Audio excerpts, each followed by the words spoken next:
Alhamdulillah, salatu wassalam ala Rasulillah.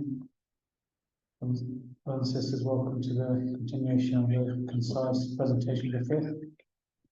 Today is the 12th of Shawwal, 1444, the Hijri, 3rd of May 2023, episode 39 of the prayer part 20.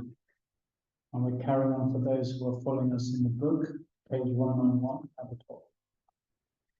Valid excuses for not attending the congregational prayers. The first of which is cold and rain. Now, Bismillah, alhamdulillah, wa salatu wa salam ala rasulillah wa ala alihi wa sahbihi wa wal. First of all, I do apologize for the late starts. For the brothers who are as well came to the Zoom, so I'll just apologize for them because of technical issues. Number two, regarding the excuses for abandoning the Jama'ah, it shows that the Jama'ah is important, the congregation prayer is important, but there are excuses for the person not to come to the Jama'ah. Number one, we start with the cold and rain. Now, Nafi, may Allah be pleased with him, narrated that on a cold and windy day, Ibn Umar, may Allah be pleased with him, made the call to prayer and announced during it, pray in your homes. Then he said, the Messenger of Allah وسلم, will tell the caller to pray, to prayer on cold and rainy nights, to say, pray in your homes. right. So this is a sunnah which is almost abandoned, except for some people who are in an area where the people accept such a call, that the muaddin was commanded to say after the prayer, pray at home. That's another option. Another option as well, instead of come to the prayer, hayya ala salah, he would say after that, pray at home, pray at home. So don't come to the prayer of the congregation. And as I said, this is an abandoned sunnah, you don't find it. And it's not supposed to be done except that the people accept it, because they're going to be provoked. Is this an adhan? Is this a deen? How can the call of the adhan would do such a thing? So the people are to be trained with the sunnah. So here we find Abdullah ibn Umar narrates for us the hadith of the Prophet ﷺ. He used to command the person who's making the adhan on a cold night or a rainy night, that is to call to say, pray at home, pray at home. So if we say pray at home, pray at home. Now, so either instead of hayya ala salah, or better option is to be after the adhan. Pray at home, pray at home. The second is one's meal being presented. Ibn Umar narrated that the Messenger of Allah ﷺ said, if your dinner is presented to you and the prayer is commenced, begin with your dinner. Do not be hasty until you finish it.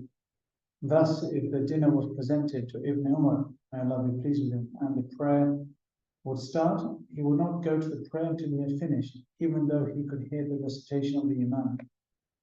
Right, so we find here also that the presence of the food, the food is ready, and the Jama'ah is about to start, and you are having some sort of appetite for the food and you are hungry, then do not go into the prayer thinking about the food. It is better for you to start the food, take what is your satisfaction, and then come back to the prayer. Abdullah ibn Umar, being the person implementing the sunnah to the latter. Abdullah ibn Umar used to implement everything that he knows from the Prophet of Allah, that, for example, if he saw him urinating underneath a tree, a particular tree, he will go to urinate under that tree. That's how Abdullah ibn Umar, he wants to copy the Prophet sallallahu alaihi wasallam. So Abdullah ibn Umar, he had as well this the same thing, and he had food, and he did not come to the salah when the iqamah was on, and he could hear the imam is reciting, but still eating. Now, number four. The third one is when needing to relieve oneself. I think it is supposed to be number 4. Well, it is because cold and yeah, that's what. Go ahead. When needing to relieve oneself, Aisha, may Allah be pleased with her, narrated that she heard the Messenger of Allah ﷺ say, there's no prayer when the food has been served or when one is repressing the urge to relieve himself. Again, Jama'ah needs to be focused upon. So the person, not just in the Jama'ah, in any prayer, you should not be praying a prayer. So I would say that number 1 is for the prayer in the Jama'ah, in congregation. But number 2, also number 1 and 2, coldness and rain. But number 3 and 4, which is the presence of the food, and also that you are having something to relieve yourself, then this is applicable to both, whether it is in the Jama'ah and the Masjid, or whether it is you praying at your own. You're not supposed to pray when you are having the appetite. Take the food, and then after that, come to the prayer. And also that the person who is pushing. So we don't want a person who's praying start like sort of jumping because he's not relaxing. He has to go to the toilet, then finish your toilet, then come to the prayer. Otherwise, and the scholars have said, I've asked our Sheikh Al-Albani regarding this. I said to him, Sheikh, regarding this issue of is it invalid prayer? Because the Prophet said, La salata. There's no prayer. La salata. For the person who has hooved there and the person who is having something to relieve himself. The Sheikh said the more he is in need of the food, or the more he is desperate for the toilet, the more is closer to the invalidation. So this person is so pushy and he's about to burst and he's doing like this in the prayer, most likely his prayer is invalid. But if it's just a bit, the pushing, well, that's number one or number two, then it is disliked, at least the minimum of it. But it can reach the invalidation point if the person has no focus whatsoever in the prayer. So because the Prophet said, La salata, there's no prayer. بحضرة الطعام ولا وهو يدافع الأخبثين أو يدافعه الأخبثان. Both is correct. Now. Okay, so the next section is the prayer of the traveler. Right. So the prayer of the traveler now is a section for it. Now. The shortening of the prayer is obligatory upon the traveler during the Dhuhr, Asr, and Isha prayers. Right. Just want to make sure that what the scholars had said regarding Ala Sallu fil Rihal.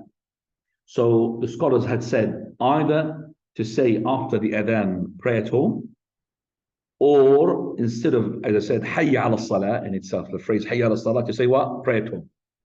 So after they finish, so instead of Hayya ala Salah, and you don't say Hayya, because Hayya ala Salah, you come to the prayer, you say, no, pray at home, no Hayya ala Salah. So is this or that? But to make it maybe more digestible to the people, I would say you start with what? Finishing the adhan, and after that, pray at home. Okay, pray at home. Now, so here's prayer. Sallu fi rihal, sallu fi rihalikum, sallu fi butikum. Lots of expressions. It doesn't matter as long, can this be said into a different language? Yes. If it's not part of the adhan, when you finish the adhan, it's no problem for the muaddin to say it for the Chinese people in Chinese, because if you said pray at home, they don't understand that one. So you're going to say it in Chinese or in Urdu or in whatever language that the people understand. So that's again the same thing as well when you're traveling, as we're going to see, inshallah. Remind me of this, the traveling as well. You could say something as well with your own language. That is gone. So, as I said, the shortening of the prayer is obligatory upon the traveler during the Dhuhr, Asr, and Isha prayers. Allah subhanahu wa ta'ala said, Right. وإذا ضربتم في الأرض فليس عليكم جناح أن تقصروا من الصلاة إن خفتم أن يفتنكم الذين كفروا. نعم. And when you Muslims travel in the land, there's no sin on you if you shorten your prayer, if you fear that the disbelievers may attack you. Surah An-Nisa, verse 101. Have you noticed that this traveling or this prayer, which is the shortening, has actually been derived when there was an enemy and fighting, nothing to do with the traveling. So let's just see the hadith now. Ya'la ibn Umayyah. Ya'la ibn Umayyah asked Umar ibn Khattab, may Allah be pleased with him, about these words, if you fear that the disbelievers may attack you. He, Umar ibn Khattab, said, the people are now in security. No. He himself, Ya'la, said, the people are now in security. Yeah. Umar replied, I wondered about the same thing that you wondered about. So I asked the Messenger of Allah sallallahu about it, and he said, this is a charity that Allah has bestowed upon you, so accept it. You understand that? So it's at the beginning that the 4 rak'ah can be prayed 2 rak'ah, okay, to shorten the prayer. It's because of if you are afraid of those people who are going to attack you, state of fear, state of war, pray 2 rak'ah. Even you remember in the war we said to pray 1 rak'ah. So you can pray 2 rak'ah, shortens Dhuhr to 2 rak'ah, Asr to 2 rak'ah. Maghrib stays 3, and the Fajr stays 2. Dhuhr Asr becomes 2 rak'ah, and Isha becomes 2 rak'ah as well. So he asked Ya'la ibn Murrah, well, the people know, they're not scared. We are living in a state of, mashallah, Umar Khattab is the Khalifa, the emperor. Why we're not scared? So he said, Umar Khattab, very, at the time of the Prophet, we had this security, and I was astonished and amazed, just like you're amazed. I've asked the Prophet about this. I mean, why are we using it when we are traveling, when we have safety now? So he said, Sadaqah, charity.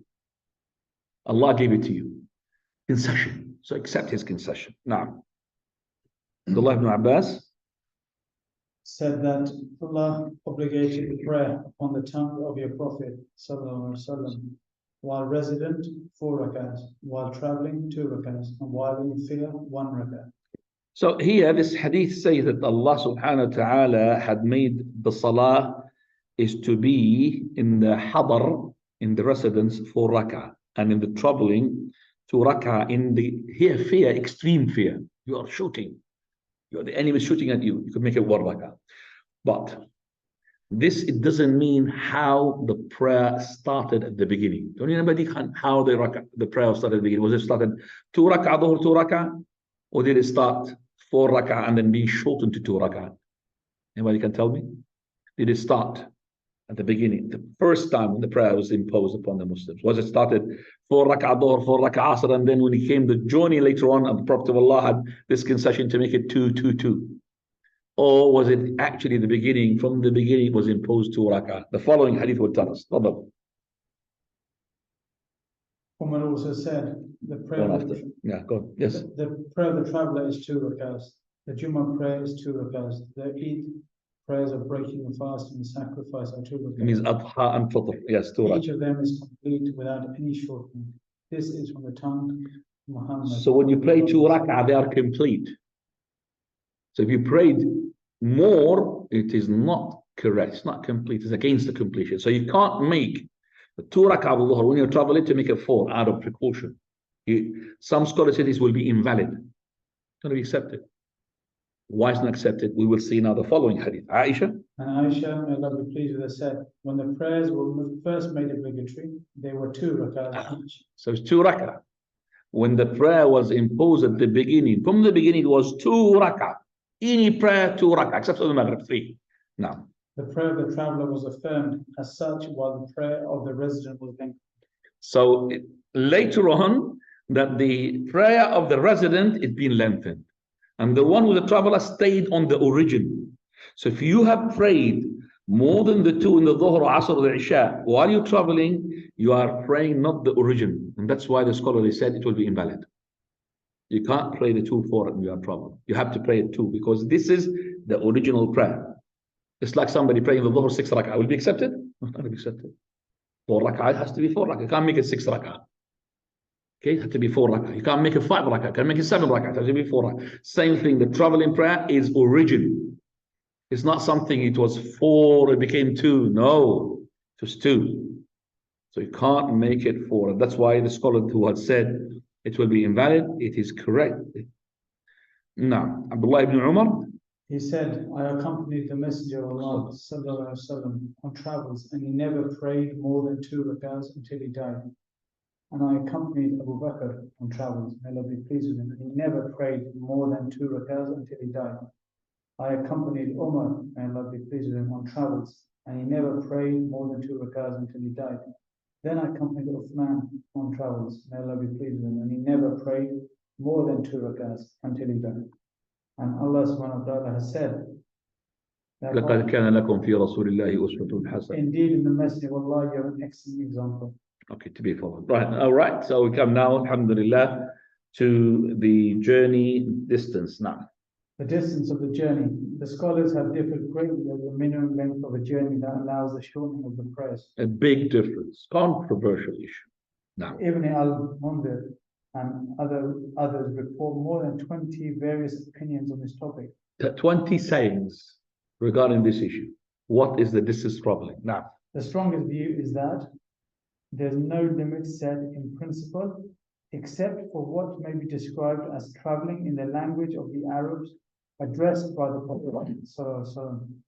If there were a specific limit for traveling other than the point that we just mentioned, why would the Prophet ﷺ completely neglect to mention it And why did they neglect to ask him about it? And why would they agree upon not passing, and what limitation to us? Right. Definitely the journey differs from the time of the Prophet ﷺ to the time of ours. Prophet of Allah, he would make a shortening of a prayer of a journey of equivalent of these days of 3 miles. 3 miles is just like Taplow, even less than Taplow from here. Okay, to make a shortening of the prayer. So the time of the Prophet was considered to be a journey. Now, these days, with the expansion of the cities and with the development of the transports, made this 3 miles, according to our understanding, is not a journey. So what is a journey? Traveling distance, makes it a distance. As I said, just like we had controversial amongst the scholars in those days, we have still until today controversial. There's nothing we could say something in common between the scholars to say what is a traveling. But I like this opinion, which is emerging from Shaykh al-Islam ibn Taymiyyah and also Shaykh al-Albani rahimahullah explanation of it. That traveling distance is based upon 2 factors. Factor number 1, al-urf, people's common understanding. What is a journey for them? And that differs, as I said, from one area, from one time to another time, from one location to another location, from another society to another society. So, al-urf. So, this first factor, meaning that what do the people call? If I go, for example, from here to High Wycombe, do they say I'm traveling to High Wycombe, or do they say I'm going to High Wycombe? If I said this person is going to Birmingham, does he say going to Birmingham or traveling to Birmingham? Traveling. Common sense is like, oh. Now, when we have between Birmingham and High Wycombe distance, that's when we have the controversy. Because Birmingham, and you go the further north, Manchester, you don't say I'm going to Manchester. Huh? You're traveling to Manchester. But when you go less than Birmingham and you go, some people would say, so it depends. Let's say, for example, I'll give you an example from here. That's from Maidenhead. Reading.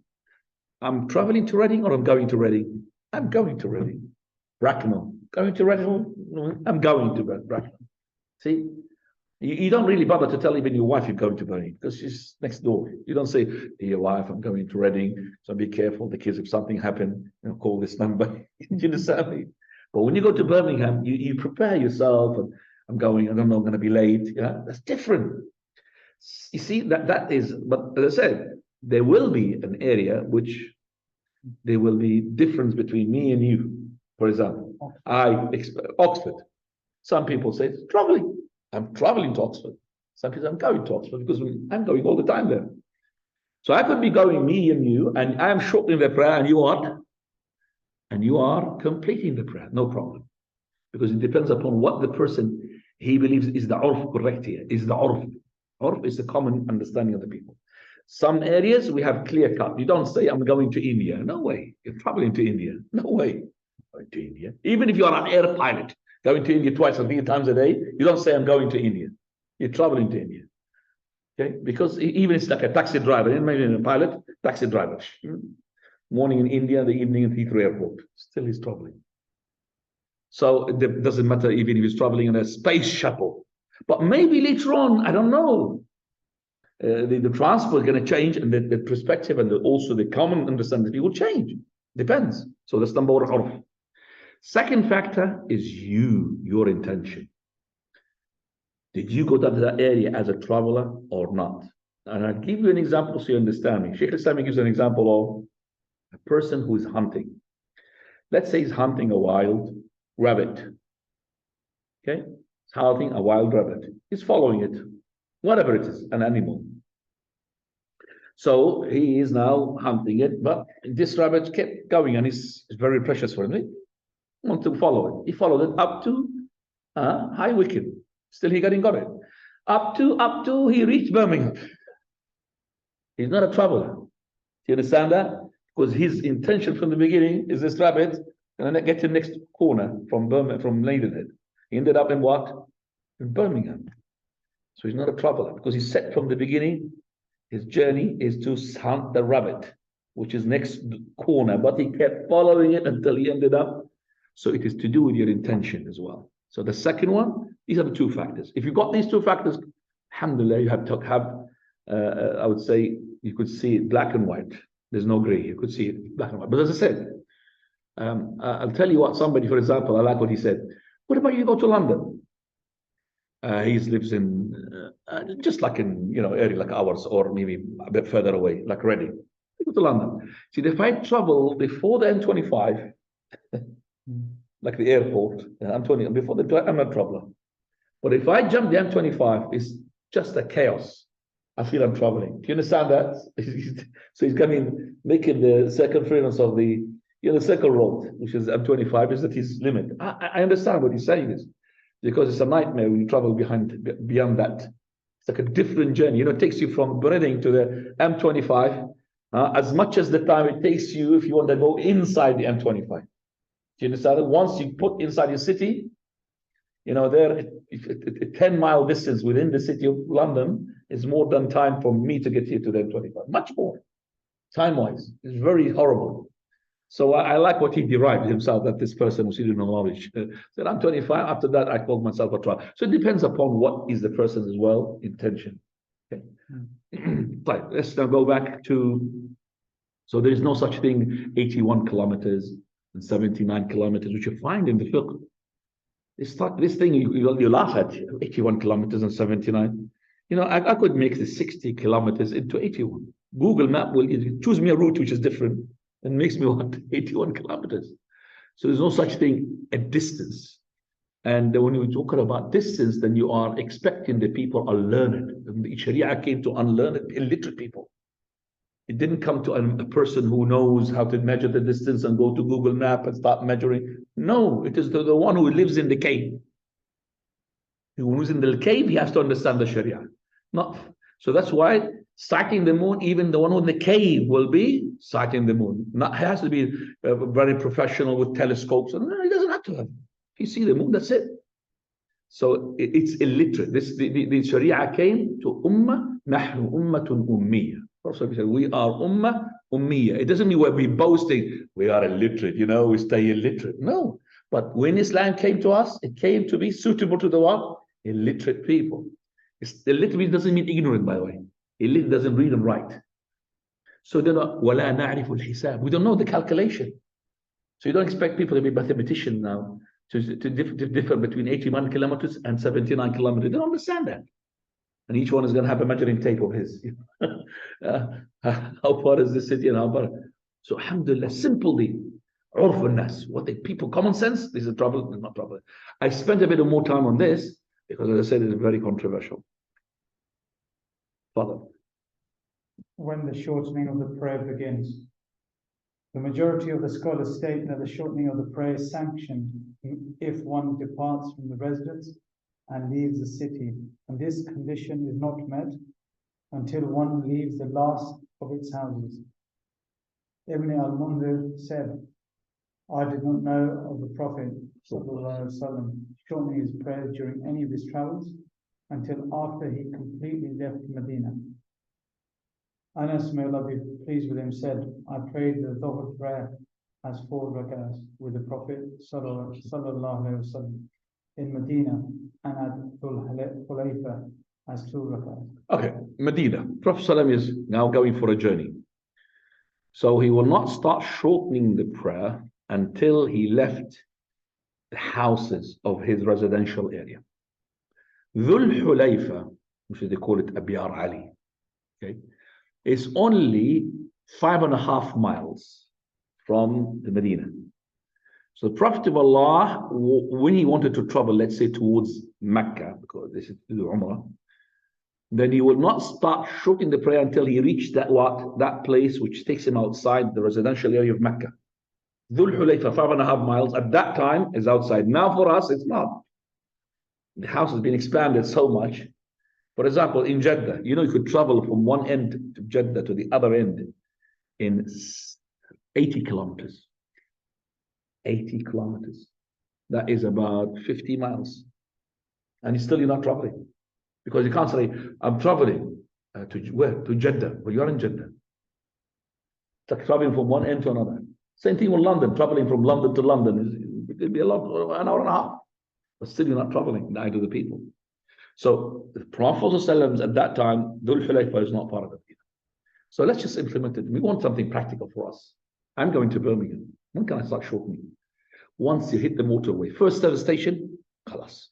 Do you understand that? Once you hit the motorway, because it takes you outside the city, the motorway. Once you hit the first service station, you could shorten from there. Is that okay? That makes it practical for you because you're heading towards Birmingham.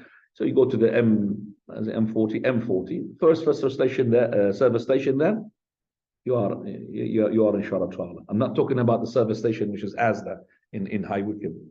No, I'm talking about on the motorway, which is first there, you're outside the city. Implement that, inshallah, makes it easy. If you are not sure, go further a bit away. And that's for shortening, ikhwani, not for combining. This combination is different. Shortening. The combination you could combine at home. So if I'm traveling and I know I'm going to be tied up and I can't really focus upon and I treat to travel in a minute, I could at home make a combination before I start my journey, but it has to be full. 4 rak'ah, 4 rak'ah. There's no shortening. Right. Before I go ahead, what's the thing that I needed to speak about? I said, remind me. Remember? Bilal, remind me. At the beginning, I spoke about something. SubhanAllah. You remember? I said something. Timing of the class. No, not timing of the class. I'm talking about something to do with the. If anybody on the Zoom wants to say to me what it was. Huh? Yeah, but we said something, and I'm going to say, when I talk about it, I talked about the A'dar al-Jama'ah. Something to do with حضور الطعام مدافعة الأخبثين. Well done. That's it. Allow it. So I am leading now the prayer of shortening of the prayer. And the people behind me are mixed. People who are shortening and people who are not shortening. So there's two options of me doing this salah. I'm shortening the prayer, so I don't want people to follow me if they are resident. So I need to remind them that they are resident and I'm a traveler. So one option is between the salutation. So I say, Assalamu alaikum wa rahmatullah. Then here, Atimmu salatakum. Continue prayer.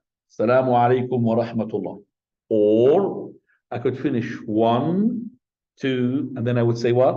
Atimmu, continue prayer. I am a traveler. Okay. Now, in the prayer, I cannot say except of what is linked to the prayer. It has to be what? In the Arabic language. If I finish the prayer, I could say it in the Chinese if there are Chinese behind me. I could say it in the Urdu if it's Urdu people behind me. And I need to tell them. So, Assalamu alaikum wa rahmatullah, Assalamu alaikum wa rahmatullah, in Urdu, hacha hacha, whatever it is, 2 rak'ah, that means people, I'm traveler, I'm praying 2 rak'ah, continue your prayer. I say them to that on Urdu. Okay? Another better option is to say one salutation. Assalamu alaikum. And then you say, I'm a traveler. Just Assalamu alaikum. And in all of that, if most of the people are behind me, resident, and I'm maybe the only person who's traveler, but they let me to pray, lead because he's an imam, well known, he wanted to lead, then I would say what our Sheikh al-Albani used to say, you don't want to confuse the people. So most of the people, not to say all of them, are resident, don't say the salutation loud. Okay, say salam. Atimmu salatakum, because once you say salam alaikum loud, people, believe me, are on autopilot. You know something, autopilot. They flick the button. They will say to you, Assalamu alaikum. And then you'll end up with people making sujood sahw, which is not correct, by the way. Yesterday we were praying, yes, in the Masjid of Brixton, and the leader, the Imam, was an Imam of the Masjid. And when the Imam is finished, this person in the front row, the first row, not next to me, the one next to he just made sujood sahw to sajda. So I looked at him. I said, well, what is you doing? He said, I made a mistake. I said, didn't you know that the Imam is a guarantor? He's a guarantor. So don't worry about your mistakes behind the Imam. Okay? So he's a guarantor. Unless you made the mistake in a rak'ah, which you're not behind the Imam. So you followed the Imam, but you were missing a rak'ah. Imam is finished. And after that after he's finished, now you made a mistake in that prayer on your own. That's sujood sahw. But in your prayer behind the Imam, he is a guarantor. Al-Imam Mudah.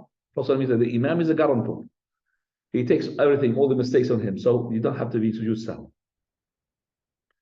Alhamdulillah. So we understood now what we should do regarding the issue of the person who's traveling. No problem to say it in his language, but it's better to say it silent, not to confuse the people.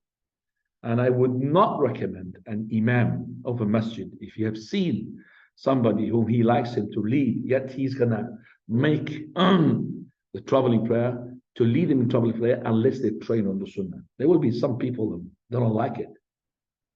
They don't like it. I went to a masjid in London, East London, for the very first time. And the person came before Maghrib. So the Imam, he forwarded me to lead the Maghrib. So I led the Maghrib. When it came to the Isha prayer, he said to me, and other people said to me, they want you to lead for the Isha prayer, please. But I know the masjid is not really maybe trained. I said to the Imam and to the person, by the way, I'm going to lead as a short 2 rak'ah. Oh, sorry. That's it. They led the prayer themselves because they know they're going to be people not understanding. How can you, because Hanafi madhab, the priority goes to the one who is resident to lead the person who's traveling. They don't like to have a traveler to lead a resident. The same thing. They like to have healthy to lead the person who is ill, not a person who's ill who's maybe sitting down to lead somebody who's healthy, which the Prophet Allah had done it, but they don't accept that. So that's why I appreciated this. I told him, he said, oh yes, Allah, they took it. They don't even said to me, thank you. Imam took the prayer and he prayed. Sheikh Al-Albani once, he was a traveler. And he came to the masjid, and the person he knows the Sheikh, oh, Sheikh, I pray, I'm going to be a traveler, praying to Allah. Doesn't matter, Sheikh, play the two. Sheikh Al-Albani being pushed. After the prayer, people being confused, even as Sheikh Al-Albani, the scholar.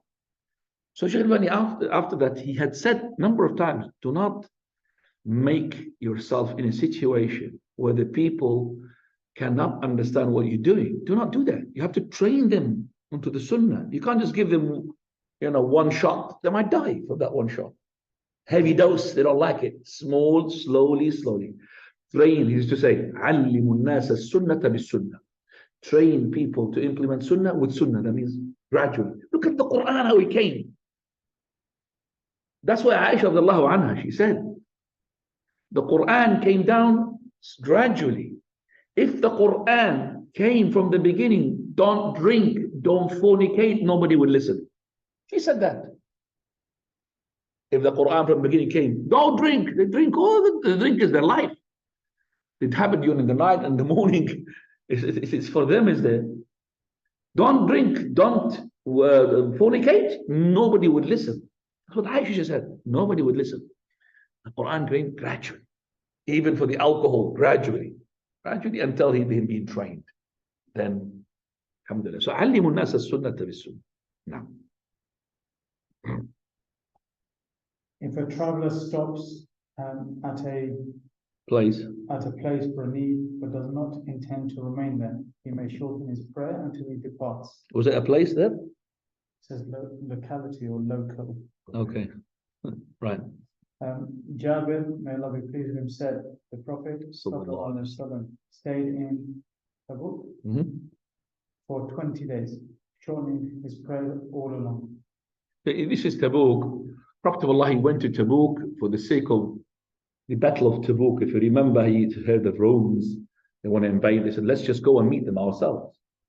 So he traveled and he had 30,000 in the army. 30,000, biggest army. And he camped there to make sure that the Romans hear about them there, and there will be a deterrence for them, scaring them off. Can't just invade our land like that.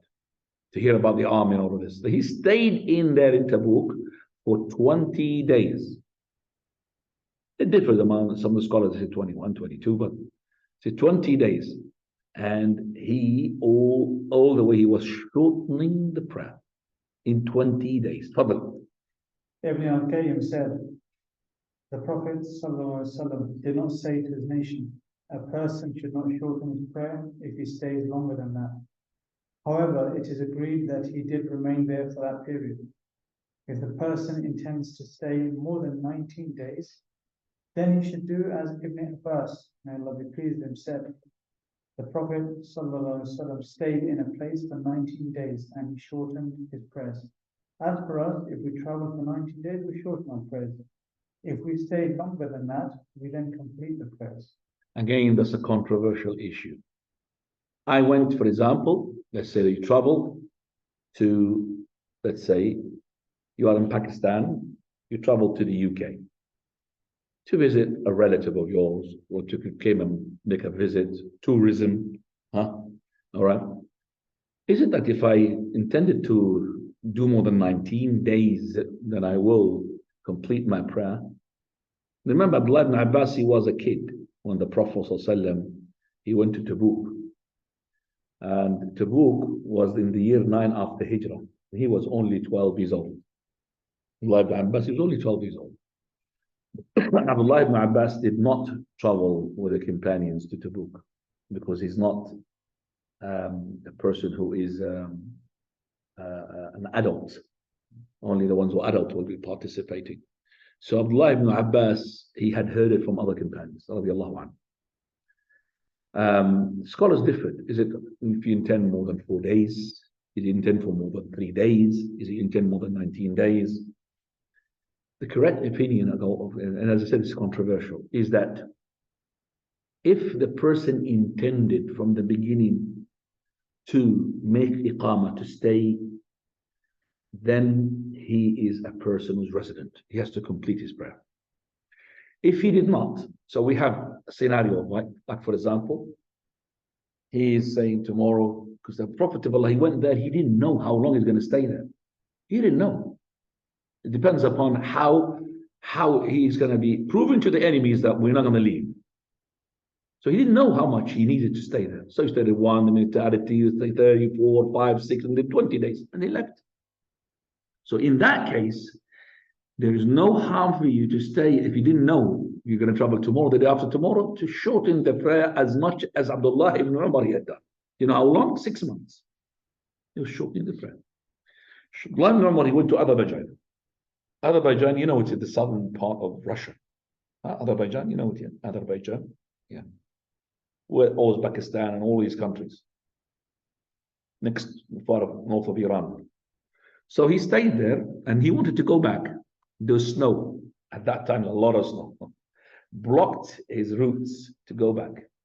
Well, that snow, if you look at it, it's not going to take a day or two to melt. So he waited until the summer, 6 months, till the routes are open, and then he left. And he was shortening the prayer all the way. There's another one which is not authentic, Anas, that he shortened the prayer in Bilad al-Sham. So if the person did not determine, then he's a trouble. But if he had determined, what is the difference? How can I, for example, I'm coming here, but I'm staying here for 5 days. My ticket says I'm traveling today, I'm leaving back for 5 days or 1 week. Am I travel or not? Okay, that is as well controversial.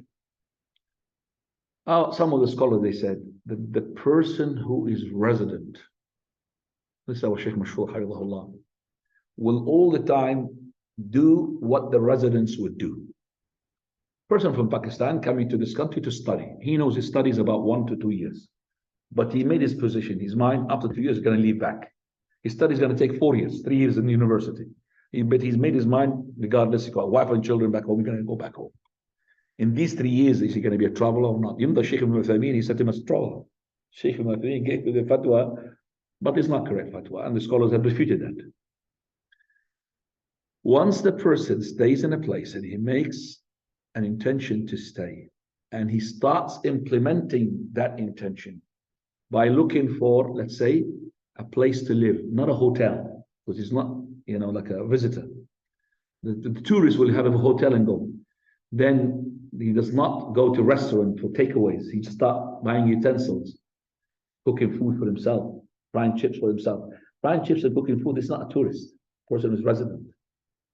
Person who is buying a quilt for his bed sheets and all of this. This is a resident. This is not a traveler. Traveler is going to buy a sheet. He's going to throw it. And he's not going to buy. He's going to be all the time with a friend, from the friend, hotel to hotel. That's what it is. But he's not going to buy a quilt and then cook in pans and utensils, because you know he's going to go. He's going to leave it. So if you start buying these things, and he's a resident. So as soon as you came and made your mind to resign here for at least 1 year or half a year or 6 months, you're a resident from the first day, and you start completing your prayer in full. And as I said again and again, this is a very controversial issue. But I know Sheikh Ibn Uthaymeen gave the fatwa to those people who travel from Saudi Arabia to America and the United Kingdom, they're staying for 2 or 3, 4 years, to shorten their prayer. And one of the scholars refuted that fatwa, and they said this is a resident, because he had made what the resident would do. You know, the resident, does all of these things. He would hire a flat, and he would hire an apartment, and get the apartment ready, and have a fridge, and fridge. Not tourists will buy a fridge. Yeah, imagine tourists will buy a fridge. What are you going to do with it? It's a tourist. He's buying a fridge because he knows he's staying, and then later on he's going to relaxingly leave, and he will sell his fridge back again to sell on eBay. It's taking his time. No. Right, stop here, inshallah. Leave the rest of the time for question and answer for 10 minutes, 11 minutes. Yeah, is okay? And then we'll talk about the combination of the prayer. This is a very important issue. So next time, inshallah, we'll talk about the combination of prayer, and we will add things. We will add things bi'idhnillah. If you have any questions, again, we've heard, please go ahead. Because it's only you guys here, maybe they'll let some people come later on. We are thinking about to make the class after Maghrib. So once the Maghrib prayer starts at 9 o'clock, and that is in about 2 weeks. It's going to be 9 o'clock. Okay, 2 weeks is going to be 9 o'clock. So in 2 weeks' time, we could start when the prayer is finished, because 9 o'clock is the adhan. 9:05, you're going to start 9:10. You're going to finish by 9:30. So I'll be here starting 9:30, because I've got a class before you, which is in Highway. If that is okay for you, don't raise up your hands. If it's not okay, put your hands up. So what do you think? No hands up. Your hands up, that means you're against it. Will that suit people? Yeah. 9:30? Yeah. I don't want you feeling too tired at 9:30. But they're going to come to the Isha. That's the whole thing. You have to do Isha. There's no exemption from you. There's no getaway. So inshallah, in 2 weeks, we'll give you notice, because Yes. of the date. The week before, assume next week is 7:30, but we'll give you notice before it moves to 9:30. You know that I've said to you there's a no class. Yeah, we'll mention that later. Inshallah. People forget. Sheikh, I have a question. Yeah.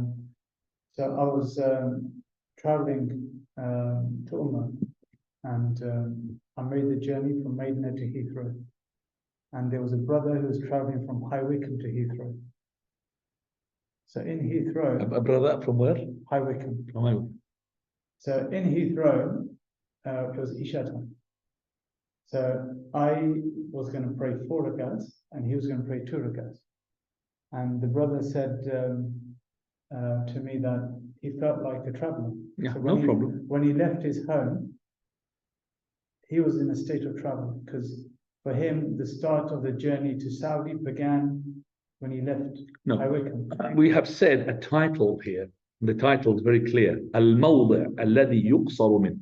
When do you start shorting the prayer? So Ibn al-Mundhir, he made an ijma' here. He says, I don't know that the Prophet had ever shortened the prayer except when he left the Medina, not inside the Medina. No. So if he considers High Wycombe is separate from Heathrow, no problem. So for him, is Heathrow is actually outside the Buckinghamshire, and this is Berkshire. See the sound, Buckinghamshire and Berkshire. We are Berkshire. Well, the airport is with us. Yeah, the Windsor and all with us, Berkshire. But he's Buckinghamshire. So if he considers himself, no problem. As I said, he could be traveling, and you are not traveling. I will not shorten the prayer in Heathrow. Heathrow is the next door. Heathrow. I would shorten the prayer in Gatwick, in Stansted, Luton, but not in next door. I say to the people when they ask me, where do you live? Far away? I said, no, I'm next to the airport. If I throw some nails from my window, I might puncture the tires of the plane. I'm just saying, like, how close I am. It's an Arab expression. I might puncture the tires of the plane. How close I am to the airport. It's only about 15 minutes. Alhamdulillah. So it's just a practical example that we need to be flexible on this issue and not be too strict with the people. Some people will have a slightly different view. Yeah. Definitely. He considers himself, Iwakim is different from Maidenhead. No problem, inshallah. And so he led the prayer and then I carried on. Yes, Jazakallah khair. Well done. Well done. Yeah, question. Like we have from the internet. So we'll just go to the brothers. Yalla Ahmed, let them go, please. Brother Faisal. If the food is being served, right, and the person does not eat and he joins the congregation, number one, is he sinning? And number two, is his prayer accepted? It sees what at the beginning of the class? Oh, if the food is being served and he joins the prayer and he does not eat. No. He has to be in such a hunger that he cannot focus on the food. Then he will be sinning. But if the food is served and I don't have an appetite, or my appetite is not strong enough, no, I can just go to the prayer. No, I don't go to the prayer. I just do the prayer of the Jama'ah. So he has to be hungry because it's not just the food present, the food present. I mean, the food present, I'm really full. I don't have anything to the food. Hey, the food present, that means you are in need of the food. You want to break your fast or you want to do the food. So you come, for example, Salat al-Maghrib, and you are fasting. So you start with the dates. I'm not really ready. How many dates? And then samosas and ruh hafza and all of that. And then, alhamdulillah, let me join. So make sure that I am not going to be thinking about the food in the time. No problem. Food is served. As long as you get away with a Faisal from your wife. Wifey wants you to eat the food hot. Naam ya Zuhur. Salam alaikum.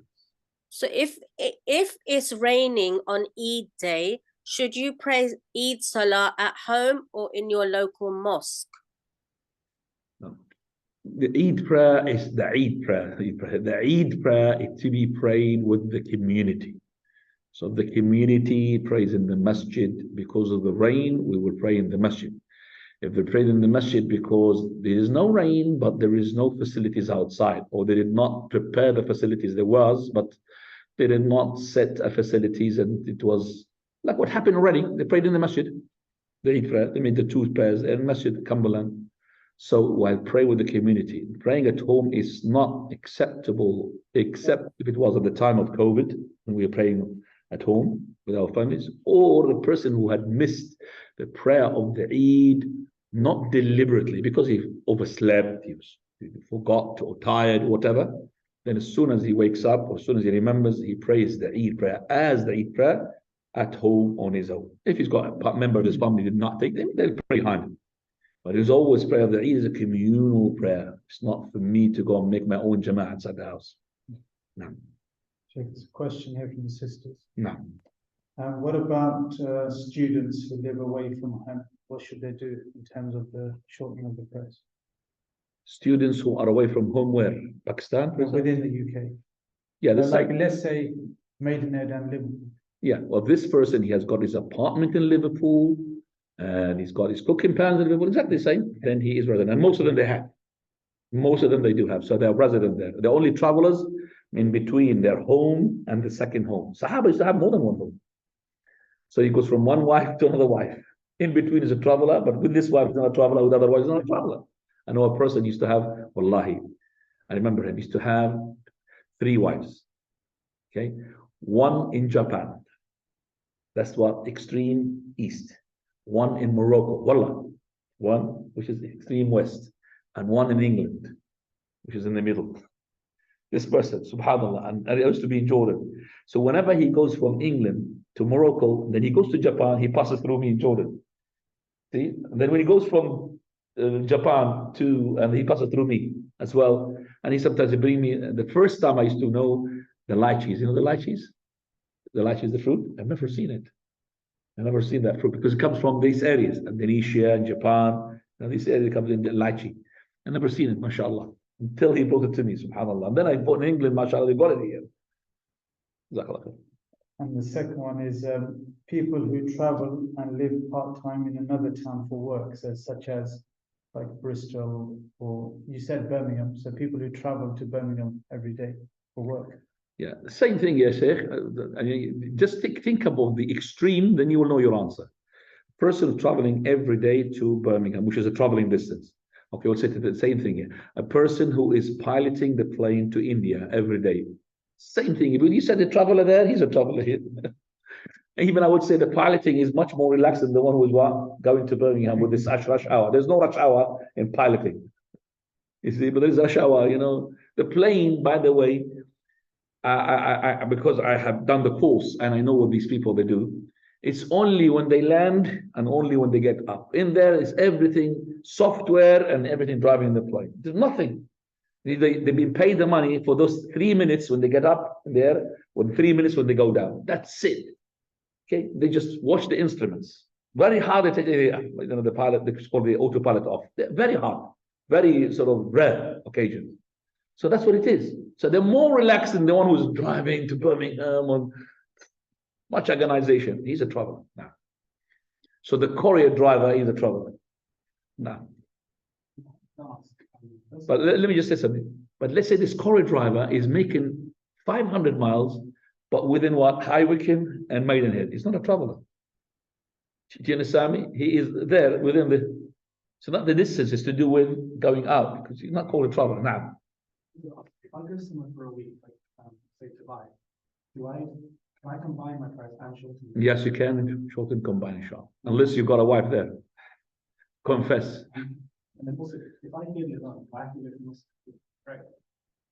Huh? If I hear the adhan, No, the traveler is not obliged to fulfill not just the adhan, even the Jumu'ah. He doesn't have to have a Jumu'ah. There's no Jumu'ah on him.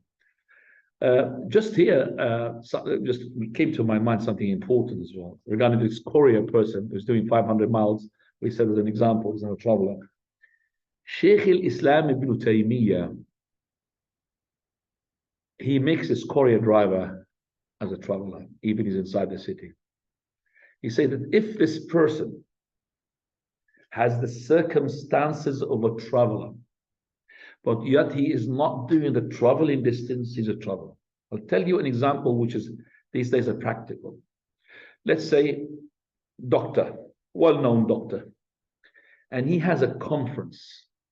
And this conference is for 4 days. And he is to stay in a hotel. And he cannot make communication. It's very important for him. And he cannot even make communication with his family unless it's an emergency. So he's saying to his family, I can't, if you want to have to phone this, for this headquarters, and then they will, relate you to me and everything. So I'm going to be staying for 4 days, even though he's next door hotel. Let's say it's a Holiday Inn here, Holiday Inn.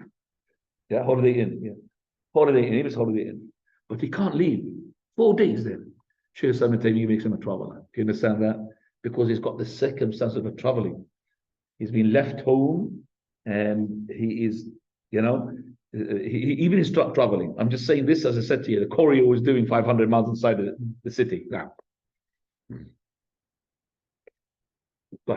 Was there anything else? Ahmed, are you with a question? yeah, it might be a dumb question, but if I was coming back from Birmingham back to Maidenhead, when would I stop being a traveler? I think the adhan is now. Is it? Yes. Make the adhan and we'll just finish the question. Do you want to get to Ivy? Oh, hang on a second. Sit down. Sit down. I need to. Sheikh has to get to I have to go. You don't want to be late again. سبحانك اللهم وبحمدك أشهد أن لا إله إلا أنت أستغفرك. Sorry about that, guy. Let's Let's go ahead.